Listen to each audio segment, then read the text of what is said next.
I was surprised to see Sarah through the metal railings of the passageway. She smiled and waved at me. Jail Warden Sabiniano handed me a phone. When I said hello, I recognized the voice of Sarah and she asked me about my well-being and conditions inside the detention facility. She was also apologetic for failing to do something or assist in my ongoing criminal case. Grabe obsession nitong maman to, no? Ultimong, hindi ko alam, ewan ko ha, grabe yung obsession niya dito kay BP Sara Duterte. Halatang ramdam na ramdam mo eh. Mantakin mo, makita mo yung tao. 2020, ano daw yun? 2025? Makikita mo yung tao. Si BP Sara pupuntahan ka?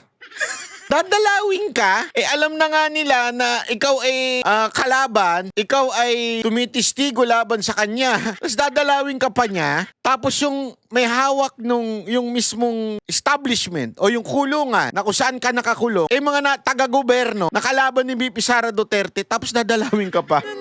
Ano ba namang kwento yan? Pantanga lang eh.